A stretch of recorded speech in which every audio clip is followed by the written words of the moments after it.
It's like psychedelics, right? Psychedelics are having a moment Yes. right now. And people are like, yeah, like psilocybin's this and ayahuasca's this and that. It's like anything, it's a doorway. It shows you something, but you have to walk through that door and you have to do the work. And meditation is no different. It'll help you calm your mind a little bit. It'll help you see things, but ultimately you have to make wise decisions. You have to do things that are good for you. It just helps that you're now influenced by a calm nervous system in the process. The following podcast is a Healthy Dog production. Welcome to the Healthy Dog Podcast. I'm your host, Dr. Nigma Talib. I'm a leading naturopathic doctor now for over 20 years, and I've consulted thousands of patients with chronic illnesses. I've had clinics all over the world, and I have a #1 bestseller, Younger Skin Starts in the Gut.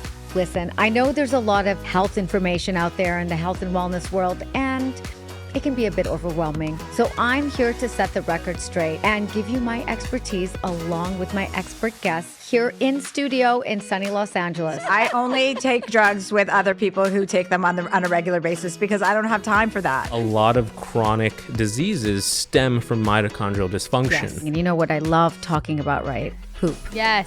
You can ask me about my poop? Yeah, I'm going to talk about poop. Okay, please. This podcast is your go-to for achieving optimal wellness from the best of beauty and longevity and everything in between, because after all, wellness comes from the inside out. Welcome back to the Healthy Dog Podcast. I'm your host, Dr. Nigma Talib. Today, I have an incredible guest, and he is one of the world's specialists in meditation. I know when you hear the word meditation, you think, oh, I don't want to hear about it. But with this guest, Manoj Dias, he is incredible. He has worked with athletes, executives, and I met him at an incredible event that we met at in Napa Valley. Well, we'll talk about that, how we did breath work together. And he's the best-selling author of Still Together. He offers a wealth of information on how training the heart and mind can unlock our true human potential. Meditation and mindfulness. Let's talk about it. Welcome, Manoj Dias. Thank you for being here. Thank you, Nigma. So good to be here with you and Dante. Thank you. I was talking about at the beginning when I was introducing you how we met at a breath work. I was so jet lagged, and you did this incredible breath work with, I think it was like 15 or 20 of us. It was probably one of the most incredible things I've ever done in my life. So I can't wait to talk about that. But my first burning question is, and it's always been, is how can the power of meditation combat our wandering minds? Because we know our minds wander. The research says that every 8 to 10 seconds. So Manoj, how do you help people? I know you work with a lot of different celebrities and companies. What is the trick here? Yeah, it's to, first of all, recognize that our minds do wander that often. I think for most of us, we don't even know that our minds are wandering. So we'll be in a conversation and then you'll often notice someone's eyes starting to dart off, or every couple of seconds reaching for their phone, or just this feeling of uneasiness. So for the average person, yeah, it is 8 seconds. That was done, I think, in 2017 or 18, that research study. But 15 years before that, it was 10 seconds.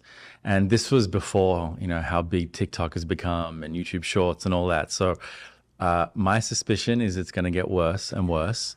Unless we really try and take back control of our attention. And this is really hard, first of all, because there's a whole thing called the attention economy. We're trying, companies are trying, data companies, Facebook, like Meta, all of these different institutions are trying to get ownership over our attention because they can sell, they can market, and all of that. And so again, this is just a part of everyday life. But what we can do is we can first become aware of what we can control. And what we can control is where we decide to place our attention. We can't stop people trying to steal it, but we can begin to notice when we feel like our attention is pulled. And every time we notice that and then just come back to what we're doing, we start to reclaim our own mind and reclaim our own attention. So mindfulness, which is probably the most popular term when it comes to meditation these days, Yes. has been around for 2,600 years at this point. It started in the time of the Buddha. It was a specific meditation technique. It was first referred to as satipatthana, which is awareness, mindfulness of the breath, mindfulness of this moment. And then over time, there was countless research studies that went into it to actually validate what people back then knew, which was paying attention non-judgmentally in the present moment has tremendous powers and benefits. So the question was, how do we stop our mind from wandering? And it's really simple. First, we notice that it's wandered. That in itself is like awareness. The moment you recognize you are no longer present is the moment you become present. And it's like a mic drop moment just to acknowledge that, right? And then from there, you can be like, okay, where do I want it to be? I'm like, okay, I'm in a conversation with Nigma. I don't want to be thinking about, the car park I've got to walk to or the food that I want to eat. Every time we do that, we create neural circuitry in the brain. We create a neural pathway that reminds us coming back to the present moment is what we're here to do. And we keep doing that over time. We create new neural pathways. We create more moments of mindfulness and more moments of presence. And the more we do it, the more we get to experience it. And so there are different kinds of techniques of meditation. What do you do for somebody who's just starting, like a beginner meditator? Is there such thing as a beginner meditator, or do you just throw them into the fire? Yeah. No, I mean, we're all beginner meditators for what it's worth, right? Like we all come to it from, like I came to it, I had so much anxiety and worry and stress and overwhelm. I was in marketing and advertising. So these days it's very different to what I would actually teach maybe like 15 years ago. 15 years ago even, I would tell people, okay, here is how you meditate. You sit down, you pay attention to things like the sensations in your body. You notice the feeling of your feet. You might notice the breeze if you're outside. You pay attention to your senses, basically. But interestingly enough, these days, 10, 15 years on, I'm telling people just to come back to their body through active breathing. It is a really great place to begin, especially if you're coming to it from anxiety or stress or overwhelm, which is a lot of the people that I see one-on-one. They're really burnt out. They're very creative. They're all of these different things that are going on. So even to get them to meditate is going to be a challenge. So I tend to do some active breathing practices with them. Active meaning activating their nervous system to a certain degree. And there are a whole host of different techniques we can do that with. And then I might do some down-regulative breathing techniques depending on what they're presenting with. Down-regulative meaning we're going to engage more their parasympathetic nervous system, bring them into a rest and digest state. When they're there, it becomes much easier to help them train their mind on attention, concentration, and things like compassion and kindness. Wow. And is it the breath work that you're guiding them with, and then you're slowly sort of coaching them through this process with their breathing? Yeah, I think it's different for every person, but I'm finding more and more that people have a lot of different flavors of attention issues. And myself included, for what it's worth, right? It's really hard to just stay present because we are way more stimulated than we were 10 years ago. And and I'm seeing it every single day. So to get someone to just be in their body for a short period of time is very hard. So I'll get someone, usually if I'm working one-on-one with them, just to do some really easy, deep breathing practices, just to open up their airways, create some space in their lungs, flex and open their intercostal muscles, just so they can feel a breath. And then if they can stay present to just 5 in-breaths, breathing in, breathing out, then depending on how they're feeling, I might do something very activating, because that's also like a circuit breaker. It snaps them out of whatever malaise they're caught in, whatever worry or stimulation they're caught in. It actually snaps them out and they can begin to feel something visceral. And this might be, we can talk about it more, what we experienced at Napa. From that place, when you activate your nervous system for a period of time, you're also integrating things like breath holds, so breath retentions. When you engage breath retentions, you're more able to flex between parasympathetic and sympathetic nervous system states, eventually coming to more of an equilibrium, more of a balanced state. And then maybe over a few sessions, they're ready to dive into meditation. I want to share something that could literally slow down how you age, inside and out. Let's talk about hyperbaric oxygen therapy, or HBOT. You've probably heard of it being used for athletes or wound healing. But what you may not know is the latest research is showing powerful benefits for cellular regeneration, brain health, and even reversing some biological markers of aging. Hyperbaric chamber works where you breathe in oxygen at higher than normal pressure. This process stimulates your tissues with oxygen and beyond what your body can normally get in. That extra oxygen jumpstarts your cells, helps natural repair processes, reduces inflammation, and boosts collagen production. It even stimulates the growth of new blood vessels. Studies have shown improvements in telomere length, which are kind of like protective caps on your DNA that shorten as you age. Longer telomeres, that's linked to healthier aging. If you're feeling the effects of aging, maybe it's slower recovery, brain fog, or skin that's lost its luster and glow, hyperbaric oxygen might be a powerful tool to help you feel sharper, stronger, and more vibrant. Go to oxyhealth.com, that's OXYHEALTH.com, and type in discount code HEALTHYDOC10 for your first order. I think that's a really good way to start. And I don't think breath work has been, it's just been very, unless I've been in a cave somewhere, but breath work is recently becoming really, really popular. Where do you think that came from? Like it's always been around. Yeah. But why is everybody talking about it now? Yeah, it's true.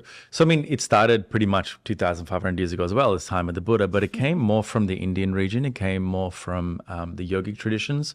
Okay. Practices like Bhastrika, Kapalabhati, these were yogic practices that yogis used to do prior to meditation.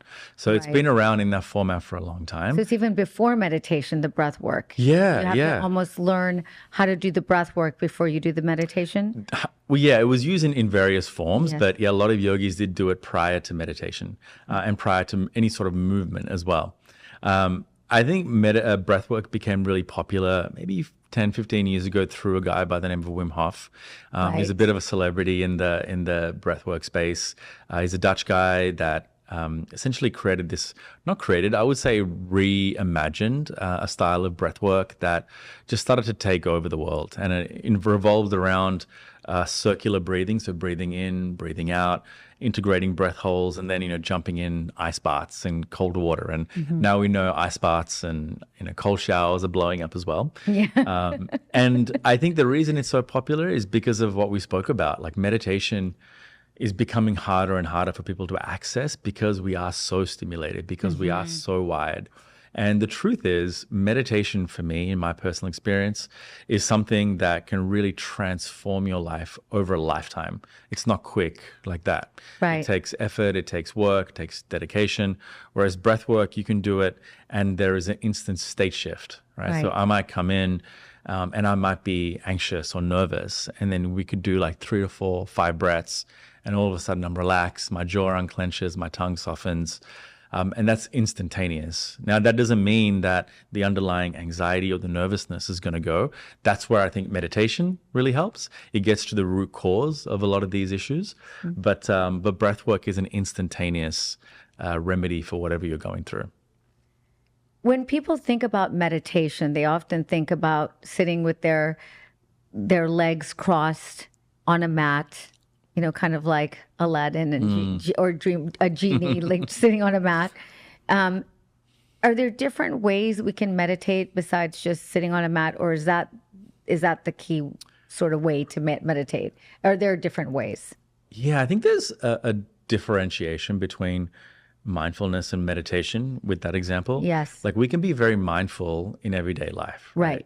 Just paying attention when someone's speaking to us is a mindful activity that attracts the same regions of the brain that meditation does. Running could be a mindful activity. For me, just going on walks in the evening, looking at the sunset, paying attention is a very mindful activity, but it's not meditation. And there's a slight nuance to that. Meditation it's very intentional. Usually you work with a specific technique within a specific context for a specific goal. Whether that goal is, quote unquote, enlightenment, meaning, we are freeing our mind from any sort of suffering we're going to, or whether it's, feeling more self-love, compassion, or whether it's just feeling really clear, open-minded and and alert. There are lots of different goals. So for that, I think you can do lots of different mindfulness techniques, but meditation has a specific goal, which is essentially to be free. And that has a lot of connotations, but for me, free is just free from all forms of suffering. Wow, I love that. That's really beautiful. You also mentioned something that really, hit a chord in me, which is enlightenment. And I think that we're all wanting to eventually have enlightenment. And, I'd love for you to go into it. You can go as simple or as deep as you want. Yeah. I'm open to the woo-woo part of it Yeah, too. no, I love that. Because I think enlightenment is something, the Buddhist practice and, what is the enlightenment today and, what can humans achieve eventually and what is I'll it? let you go for it. What is it? What is enlightenment? Well, I wish I could tell you because I haven't been there yet, but it's a state of mind, really, and some would argue it's a state of no mind. And there are so many levels of awakening we can go into it, but that's the term I generally use, awakening. Awakening, okay. And awakening can be achieved by anyone. And that's like the beauty of meditation practice. In the Buddhist tradition, it wasn't taught as a way that, you have to worship someone in order to be enlightened. It's not like you go to heaven or hell. It's just, hey, you can train at awakening your mind. So the same way you would train at going to the gym, you can train at awakening your mind. And here is the way to do it. And so you can have everyday awakenings. The moment you realize you're in a repeated pattern in relationships and you have a moment of like, oh shit, like I'm doing this thing with the same kind of person. Like that is a moment of awakening. You might have an amazing idea one day and realize, oh wow, like that, I realize I'm wasting my time at this job. Like this is what I'm meant to be doing. Like that is a moment of awakening. Or a spontaneous feeling of compassion and love just for anyone. That's a moment of awakening. And this takes time and this takes practice. But I genuinely believe that aspect of awakening is possible because I've experienced it as well. I was in marketing and I was in advertising and I was chasing a lot of money. I was chasing a lot of girls. I was chasing a lot of parties. I was wild when I was young. And I got really hooked on drugs, and it was a whole journey that I kind of went through. And it wasn't until one day when I got really sick, a friend took me to like a meditation class, and the teacher in that moment was just saying, "You are not your thoughts. You are not your thoughts." And for me, I think I didn't have much of a practice back then, but that moment of someone saying this at the right time sparked something in me that ultimately changed my life. So we can have access to this, and people also don't have to meditate to have moments of awakening. It could just be on a holiday, you have this clarity. It could be, playing with Dante, you're like, this is what life's about. Right. And that's like a moment of awakening. So meditation just creates the conditions for more moments like that. I've built my entire clinical philosophy and even wrote a book called Younger Skin Starts in the Gut around one simple truth. If your gut isn't optimal, nothing else works. Genova Diagnostics GI Effects Test is the gold standard in functional stool testing, mapping your microbiome, digestion, inflammation, and nutrient absorption with clinical precision. It's a crappy job, but someone has to do it. And no one does it better than Genova. Visit genovaconnect.com and use my code HEALTHYDOC15 for 15% off your first stool test. I think that's a really good way that you put it because it doesn't scare people. Because right now, when you talk about the word meditation, people shut down. 100%, yeah. Because it's so abstract. And it's so, like you said, it's so hard to switch your mind off. And even when I try to meditate, and I've been doing it because I grew up meditating. So we as a family would wake up at 4 a.m. and meditate. Wow. And so because I grew up with it, I also then took it for granted in my later years. And I do find it's my medication. It keeps me grounded, and it keeps me from, thinking the thoughts, your thoughts are not who you are, is what you said. I think, I love that. And I think a lot of us, we come to meditation, we don't come to it from thinking it's good for us, right? Right. Because we've experienced it, or it's not for us, or we don't have time. But when something goes wrong in our life, Right. when we have nothing else we can turn to, Right. that's often when we're like, oh, I need to change my life and this could be good for me. And, Right. it was like that with me. I was Yeah. tangentially curious about it, but I'm like, I don't need it. Like gym Right. is my meditation or Right, like, right. whatever it is. And then it wasn't until I realized my own suffering I was causing, all of my relationship failures were probably me, and this sense of unhappiness or unworthiness was not coming from the outside, it was me. So if instead of trying to change everything around me and the people around me, what if I just change myself and change my mind and change the way I looked at things? And then when you realize you have that power, then everything changes, right? Right. Then your life begins to change because you realize you have agency. You're not just being thrown around by the wind and circumstance. You can actually change your life. It's true. And it's also true that if you do also, the other thing that you said that stuck out is that things are not always going to be good. Life is hard. And everybody, if you think life is easy, right, and you try to make, it's like this should be easy and that should be easy. And I think with meditation also, if you try to use that as a crutch and it doesn't work for you, right, because meditation's a practice. And that's what I learned. And as a young girl doing it, it's kind of become more automatic for me in some ways, although I'm still distracted. So I can imagine those people that have never tried it before and are trying it now for the first time. Yeah. So it is really something that I think people need to be aware of. Is it's not going to come and rescue you. Yeah. It's something that you need to practice. And I read that in your book as well, Yeah. which is really interesting. Yeah, it's not something that's going to save your life. Like that's you, your actions and your conduct is going to save your life. But it's like psychedelics, right? Psychedelics are having a moment Yes. right now. And people are like, yeah, like psilocybin's this and ayahuasca is this and that. It's like anything, it's a doorway. It shows you something, but you have to walk through that door and you have to do the work. And meditation is no different. It'll help you calm your mind a little bit. It'll help you see things, but ultimately you have to make wise decisions. You have to do things that are good for you. It just helps that you're now influenced by a calm nervous system in the process. You just talked about ayahuasca and psilocybin. Have you had any experiences? Like there's a lot of people doing like retreats with psilocybin and, there's this whole movement. It's been going on for quite a while. What are your thoughts on that? Yeah, I mean, on a personal level, I've done it. I was curious about it for so long and I did it and I've had good experiences and bad experiences. I still don't think it is the savior, which, I don't think it's the thing that's going to change someone's life. I think it can help people for sure. Not everyone is should do it or take it. I think it's very individualized and personalized depending on your constitution, your psychological state, all of that. But I also think that it's part of what could help us moving forward. It's part of a well-being routine, right? Still a lot of research that needs to go into it, but I think it makes me nervous when we think we have a magic bullet for things. And Right. so I don't think it's that. Like this is going to cure this. I mean, that's the way we're used to in like big pharma. Here's a drug.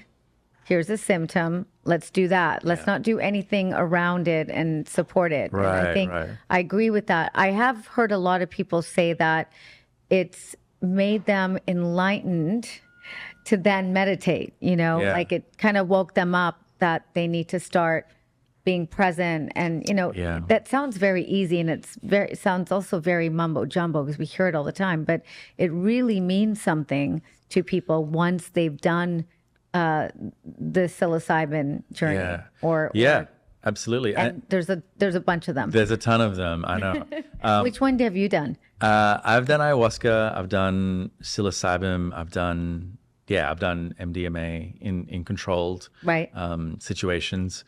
And again, like I thought they were great, but they're temporary, right? Right. Like it's like they can give you some insight. You can see something and it's beautiful. And sometimes it'll last for a year, but then it goes. You go right back to square one again. Yeah, unless you make the necessary changes. And it's interesting, psilocybin in particular has a correlation to what happens in breath work.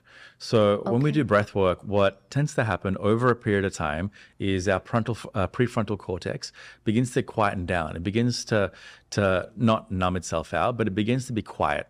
And so when the frontal cortex, which does a lot of processing, analyzing, meaning making, begins to be quiet, the other regions of our brain start to pop up, right? The insula, the amygdala, all of these emotional states, these primitive areas of our brain start to arise, and we start to feel things. And that feeling could be good, it could be bad, it could be, the tingles, it could be the crying, all of these different things.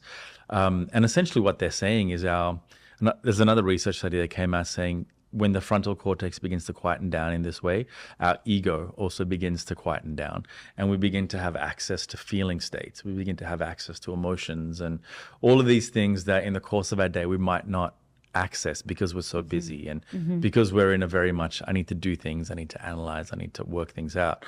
So there are also natural ways of getting to altered states of consciousness, such as breath work or certain meditations.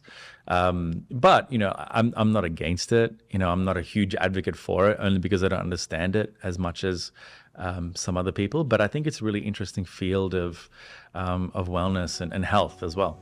From PMS to perimenopause to menopause to postmenopause, I've lived through it all. And through every stage, one thing becomes clear. Hormone fluctuations change how our bodies regulate temperature, especially at night. When your body overheats, even slightly, it disrupts deep, restorative sleep. The kind of sleep your hormones, metabolism, and mood depend on. That's why I can't live without my Rani Lounge pajamas. Their advanced technology activates natural fibers, making the fabric moisture-resistant, naturally fresh, and ultra-breathable, allowing your body to stay cool and regulate temperature the way nature intended. Better temperature control means deeper sleep, better recovery, and a body that feels truly at ease. Whether at home or traveling, staying cool, fresh, and comfortable has never felt so effortless. Go to RaniLounge.com, that's RaniLounge.com, and use my code HealthyDog15 and get 15% off your first order and experience sleep the way it was meant to be.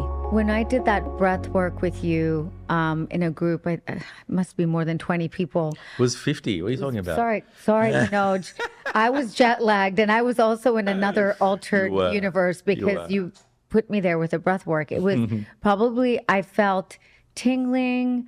I felt, I saw my dog that had passed away, the Yorkshire Terrier that had passed away, Mimi, and I was crying uncontrollably. It was the weirdest thing. And it felt like, because I've also done psilocybin, it felt like that. Yeah. Like it felt like all of those, everything was quite, the meaning making machine in me, everything was quite, and I was allowing all my emotions to come out. Yeah. And it's very hard to explain it, but doing that breath work with you, I've never felt like that before. It was incredible. Yeah, no, it's very powerful. And, often what happens is there's 3 stages of a breathwork experience, the way that I teach it specifically. There's the mental side, there's the physical side, and then there's the emotional side. Mentally, some people first start off with a lot of thoughts like, oh my God, this is too hard, or I'm tired, or how long do I have to do this? Am I going to be okay? Am I going to be safe? And those thoughts are happening in real time as you're breathing, right? And it's happening because you're stimulating your sympathetic nervous system at that point. So you're intentionally shooting adrenaline, cortisol into your body. And so naturally you're having these thoughts. But what we're trying to do is we're trying to go into the part of our brain that can help us relax. And we're saying, okay, I'm okay. I'm safe. My body is feeling this, but I know what I'm doing. I'm in control. And so we're increasing our window of tolerance, our stress tolerance, which is good for resilience. But then we start to move into the physical side of the experience, which can be body getting hot, body getting cold, your fingers starting to cramp up because of tetany, momentarily. There were a few people that were like that, feeling that way. Yeah, you throw up gang signs and all that. It's hilarious. And then finally, it tends to be the emotional side, which for me is the most powerful aspect of breath work, because you're now present enough with your body. There's nowhere for you to go. You don't have to run away. You don't have to grab your phone. You're here with your emotions. And to the extent someone is really willing and able and in touch with their body like you were at that point, you can actually release a lot of things. You can release emotions you can release. Some people have talked about releasing traumatic experiences. Some people talk about releasing really heavy emotional baggage and being able to cry. I work a lot with men, and men are like just sobbing like babies, and they're just face changes almost instantaneously. You feel their body relax, their face opens up. And it's really beautiful, and it's powerful at the same time when people are able to give themselves permission to just be vulnerable like that. You were incredible in that journey, and you also had the most beautiful music I've ever heard in my life. It was beautiful. Can you walk the listeners through what that breath work session was like? If we can describe to them. Yeah, so the typical breathwork journey that I would teach is first grounding people in their senses, in their body. And that's a really important aspect of breathwork, because you can't go anywhere if someone is not here. Right? You can't take them into their inner work and in their inner world if they're like already outside. So the opening stages is getting them into their body, giving sensorial cues, doing almost a body scan type of meditation. Right. And then beginning with a slow cadence of active breathing. And the active breathing technique can vary between a 3-part active breath where you breathe into the belly and the chest and then you exhale, or it can be one circular breath in. So in through the nose, out through the mouth. Over a period of time, we vacillate through these different techniques. We might do some breath holding, which trains air hunger, which, really works with our ability to take in more air and less air and stay consistent and open and not freak out, basically. But that also creates emotional responses in that moment, the breath holding, because it's hard. Like you're essentially, depending on if you hold on the exhale or the inhale, your brain is not getting any sort of oxygen at that moment. So it can feel very scary, but if you're able to really sit in that space and not react to it, it can be tremendously powerful and potent. I remember that part. That was amazing. Yeah. You feel like your hands are going numb and floating. Yeah, all of that. And eventually the cadence builds up. Eventually the intensity builds up. And just by effect of you breathing consistently for a period of time, you start to feel things. And there's a point in the practice where people scream, which is kind of really cool because I find that people don't really do that in everyday life. Right. And just to have permission to really scream. And we were at a conference of people that had never met each other. And it was the first day, I think it was. Yes. So it was a really cool way to create connection with people. Oh, it was amazing. And then people are screaming. And then after they scream, it's usually followed by emotion. And that's when you start to really build self-compassion and kindness for the practice. So you might do some meditation, you might play some sound instruments. I think I played what's called the Shruti box, which is an Indian classical instrument, similar to a harmonium at the end. And then you end with another guided practice. And it's a full spectrum experience of the breath, the mind, and the body. And do you do these workshops with, obviously you do them with a lot of different corporations. You also have a company that you are one of the founders, Open. Can you tell us about that? Yeah, Open is a mindfulness studio based out of Venice. We have an app, we have a studio, soon to be 2 or 3 studios, hopefully, fingers crossed. But the app itself has many different breathwork, meditation, and movement practices, all with the intention of helping people feel present and connected. Like that's the fundamental goal. I teach on there as well as a bunch of other teachers. If you don't like my voice, it's fine. Oh my God, your voice is the best. And then the studio, the one that we have in Venice, has ice baths and saunas and all these different modalities. And it's a really special experience if you can ever get to a breathwork class, because we've built that space for sound. So it's fully insulated. Wow. We've put speakers on every wall. There's built-in speakers and subwoofers, so the sound reverberates and you can have a very cathartic sensorial experience.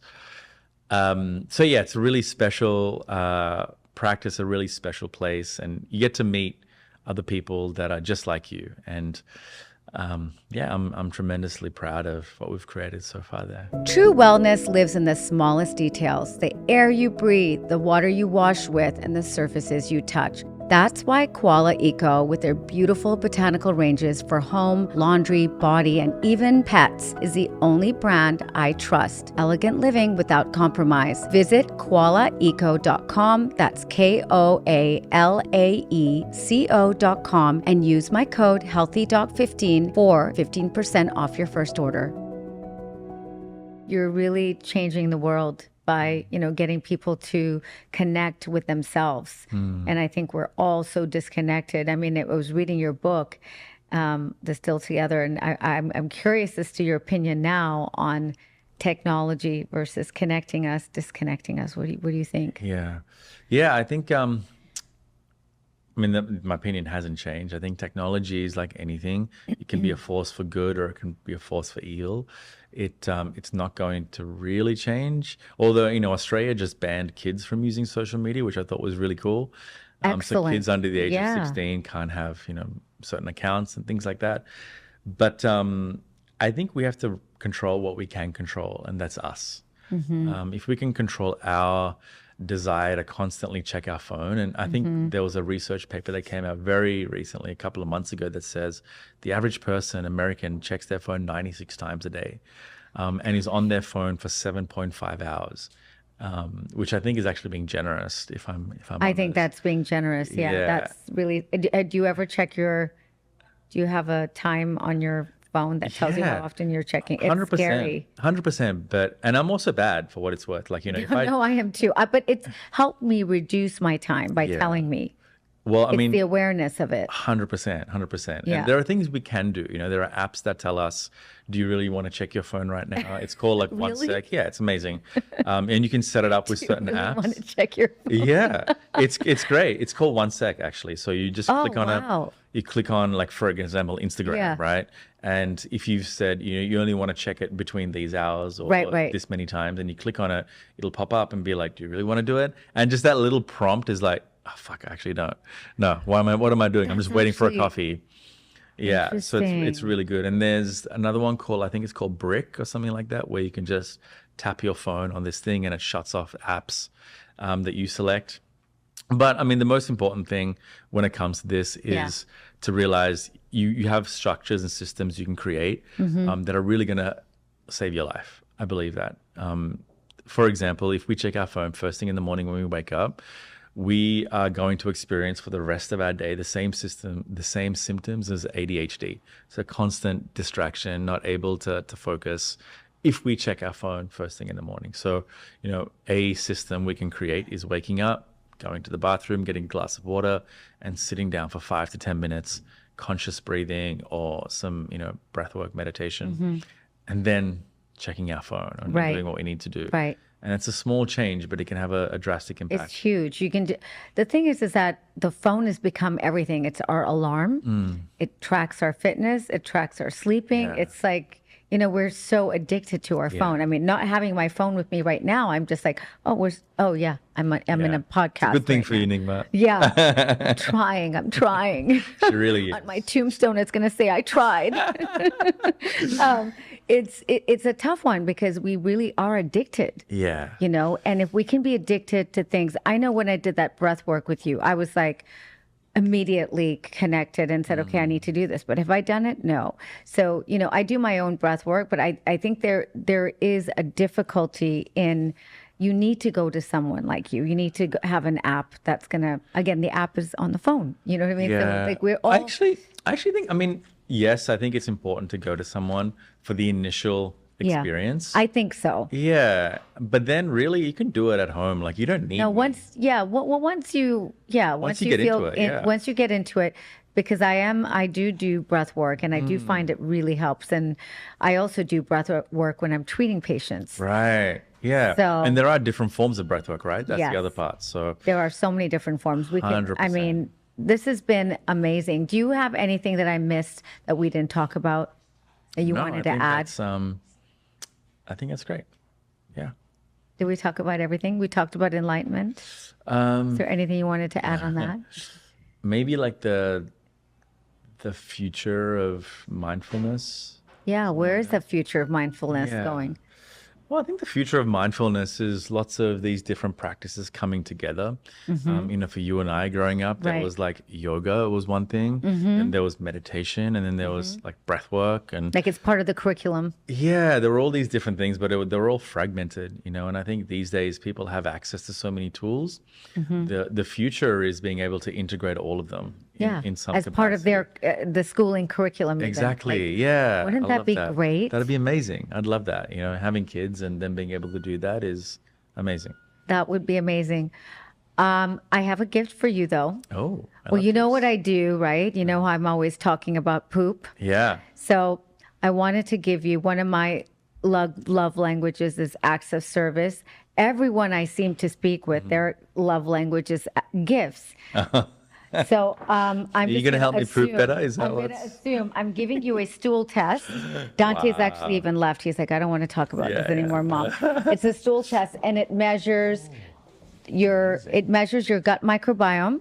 So it Yes. allows me to see, who's living in there, the good, the bad, and the ugly. Okay. And because we know our mood and everything is starting in the gut. So I want to take care of you, and thank you so much for coming on the podcast. Thank This you, really has going to make this season of the Healthy Dog podcast. I think everyone is going to listen to this. Manoj, I was wondering, would you be able to walk us through a quick breath work for any of us that are feeling any kind of stress or anxiety right now? People out there could be driving or sitting at home or doing the dishes. Put the dishes away. Yeah, definitely don't do this driving. First of all, Don't do this driving. Don't do it Pull driving. over. Yeah. This is a really quick breathwork practice. It is scientifically proven to be the most effective way to calm our nervous system, Okay. bring us into a parasympathetic state, and help us feel calm and clear. It's called the physiological sigh. So it's 2 quick breaths in, 1 breath out. Okay. And it actually mimics what it's like when we're crying. Okay. So it's 1 big breath in. So you breathe in through the nose, like really inflate your lungs. You can take a quick, sharp breath up, and then you sigh it out. Let's do 2 more. Big breath in. Big breath up. Sigh it out. Last one like that. And let it go. So that's I feel it. It's better really already. quick. It's really easy. Anytime you're stressed, overwhelmed, go ahead and do that. Thank you, Manoj. And where can people find you if they want to look you up? Yeah, I have a website. It's manojdias.com.au or on Instagram, manojdias_, or at Open. Okay. Well, thank you again. This was amazing. Thank you.